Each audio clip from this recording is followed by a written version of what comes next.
তরুণ প্রজন্মের উদীয়মান সঙ্গীতশিল্পী রানা হাসানের ক্যারিয়ারে যুক্ত হলো নতুন পালক। সম্প্রতি প্রকাশ পেয়েছে তার প্রথম ডেবিউ অ্যালবাম অ্যানেস্থেসিয়ার প্রথম অফিসিয়াল ট্র্যাক ডিজায়ার।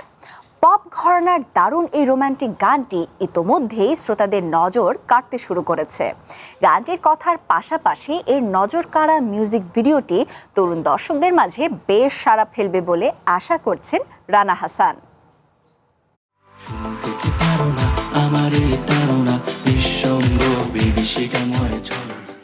নতুন প্রজন্মের শ্রোতাদের মন জয় করতে নিজের প্রথম ডেবিউ অ্যালবাম অ্যানেস্থেসিয়া নিয়ে হাজির হয়েছেন তরুণ সঙ্গীতশিল্পী রানা হাসান। ৩ জুলাই আনুষ্ঠানিকভাবে প্রকাশ পেয়েছে এই অ্যালবামের প্রথম ট্র্যাক ডিজায়ার।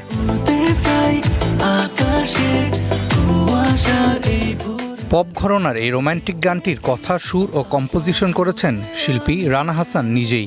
আর শ্রোতাদের জন্য চমৎকার এই গানটির সঙ্গীতায়োজন করেছেন আবরার ফাহিম। ৩ জুলাই আমার যে ফার্স্ট গানটা রিলিজ হয়েছে ডিজায়ার, এই গানটার কাজ আমরা গত ইয়ার থেকে শুরু করেছি। শুধু এই গানটার না, এটা একটা অ্যালবামের গান।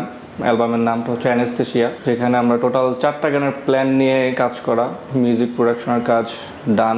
ভিডিও প্রযোজক রিসান খানের নির্দেশনায় গানটির অফিসিয়াল মিউজিক ভিডিওটি বেশ আকর্ষণীয়ভাবে নির্মাণ করা হয়েছে। নতুন রূপে নতুন স্বাদে বাজারে এসেছে হকের সুগার ফ্রি ডাইজেস্টিভ বিস্কুট। হক ফুড ইন্ডাস্ট্রিজ লিমিটেড।